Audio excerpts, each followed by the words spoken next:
Hi, this is Sarath Kumar from Madras IAS Academy. நம்ம பார்க்க போகிற டாபிக் ஃபண்டமெண்டல் ரைட்ஸோட கண்டினியூட்டி பார்க்க போகிறோம். So first right to freedom article 19லேருந்து 22 வரைக்கும் டீல் பண்ணுது. ஸோ இது எதை பற்றி சொல்கிறாங்கன்னா ப்ரொடெக்ஷன் ஆஃப் 6 ஃப்ரீடம். அந்த 6 ஃப்ரீடம் என்னென்னு பார்த்தீங்கன்னா speech, expression, assembly, association, movement, residence and profession. So நமக்கு எல்லாத்துக்குமே ரைட்ஸ் இருக்குது, பேச்சுரிமை இருக்குன்றதுக்காக நம்ம போர் டயத்தில் பேசக்கூடாது, அங்கே போய் போர் நடக்கிற இடத்துல பேசக்கூடாது. அசோசியேஷன் ஃபார்ம் எல்லாம் வித்தவுட் வெப்பன்லாம் எதுவும் வச்சுக்கிட்டு நம்ம அசோசியேஷன் ஃபார்ம் பண்ணக்கூடாது. ஸோ அதெல்லாம் ரெஸ்ட்ரிக்ஷன் இருக்குது.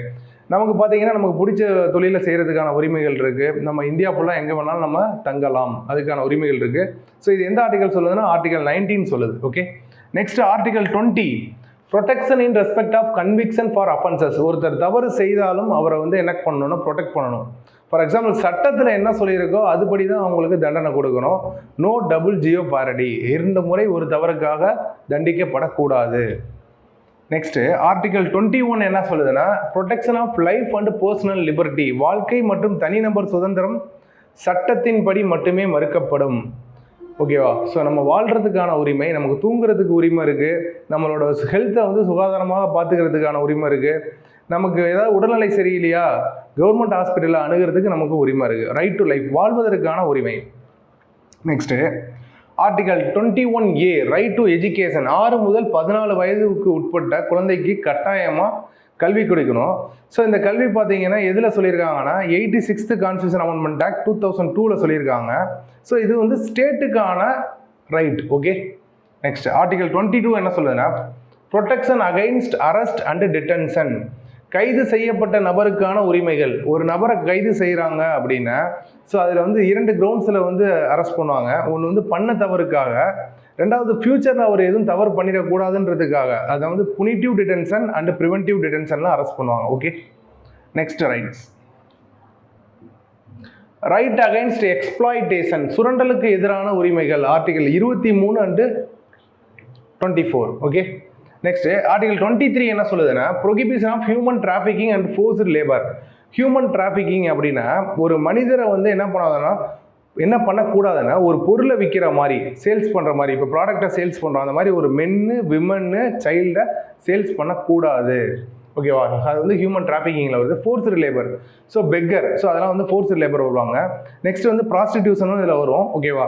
ஃபோர்ஸ்டு லேபர்னா என்னென்னா இப்போ ஃபார் எக்ஸாம்பிள் நம்ம ஒரு நபரை வந்து ஃபோர்ஸ் பண்ணி வித்தவுட் எனி அவங்களுக்கு பேமெண்ட் இல்லாமல் அவங்கள வேலை செய்ய சொல்லக்கூடாது. ஸோ இதெல்லாம் வந்து ஹியூமன் டிராஃபிக்கிங் அண்ட் ஃபோர்ஸ்டு லேபரில் வருது. நெக்ஸ்ட் ஆர்டிகல் 24 என்ன சொல்லுதுன்னா ப்ரொஹிபிஷன் ஆஃப் சைல்டு லேபர். 14 வயதிற்கு உட்பட்ட குழந்தைகளை ஆபத்தான தொழில்களில் வேலை செய்யக்கூடாது. Next right to freedom of religion. Article 25 to 28. So first article 25 என்ன சொல்லுதுன்னா freedom of conscience and religion. Freedom of conscience அப்படின்னா நமக்கு வந்து நம்மளோட ரிலிஜியனை தேர்ந்தெடுக்கிறதுக்கான உரிமை, சுதந்திரம் இருக்குது. ஓகேவா? நெக்ஸ்ட்டு ஸோ அதை ப்ராக்டிஸ் பண்ணுறது மற்றும் ப்ரொபகேட் பண்ணுறது, அதை பரப்புறதுக்கான உரிமைகளும் நமக்கு இருக்குது. பட் அந்த ப்ரொபகேஷன் வந்து பார்த்தீங்கன்னா அதுவும் வந்து அடுத்தவங்களோட சுதந்திரத்தை பாதிக்கிற மாதிரி இருக்கக்கூடாது. தட் மீன்ஸ் யாரையும் ஃபோர்ஸ் பண்ணி கம்பல் பண்ணி நம்ம என்ன பண்ணக்கூடாது, ப்ரொபகேட் பண்ணக்கூடாது. ஆர்டிகல் 26 என்ன சொன்னதுன்னா freedom to manage the religious affairs. Right to manage religious institution and its affairs. Article 26. Next article 27 freedom from taxation for the promotion of religion.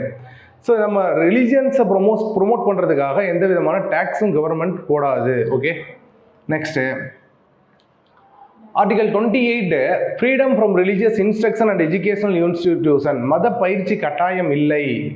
Okay, next culture and educational rights. Article 29 and 30. இது வந்து minority, சிறுபான்மையருக்கான உரிமைகள். So article 29 என்ன சொல்லுதுன்னா protection of interest of minorities. மொழி மற்றும் கலாச்சாரம் பாதுகாக்கப்பட்டது. Article 30 right of minority to establish the educational institution. Minority educational institution, for example முஸ்லீம்ஸ்லாம் பார்த்தீங்கன்னா அவங்களுக்குன்னு சொல்லிட்டு ஒரு எஜுகேஷனல் இன்ஸ்டியூஷன் இருக்கும். ஸோ அது வந்து பார்த்தீங்கன்னா ரைட் டு மைனாரிட்டிக்குள்ளே வந்துடும். ஓகேவா? Next right to constitutional remedies. So மேலே கொடுக்கப்பட்ட எந்த விதமான உரிமைகளும் உங்களுக்கு கிடைக்கல அப்படின்னா டைரெக்டாக சுப்ரீம் கோர்ட்டை அனுப்பலாம். ஸோ அதுக்கான ஆர்டிகல் தான் பார்த்தீங்கன்னா article 32. So right to move the supreme court for the enforcement of fundamental rights. உச்சநீதிமன்றம் மன்றத்தில் முறையீடு செய்யும் உரிமை.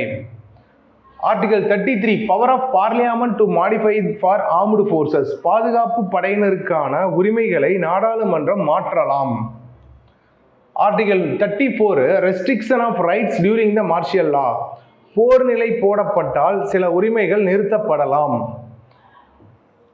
ஸோ அதான் அந்த வார் டயத்தில் பார்த்தீங்கன்னா ஃபண்டமெண்டல் ரைட்ஸ் என்ன ஆகும்னா ஃபாலோ ஆகாது. ஓகேவா? Article 35 legislation to give effect to fundamental rights, அடிப்படை உரிமைகளை அமல்படுத்த நாடாளுமன்றத்திற்கு அதிகாரம் உண்டு. So okay, thank you.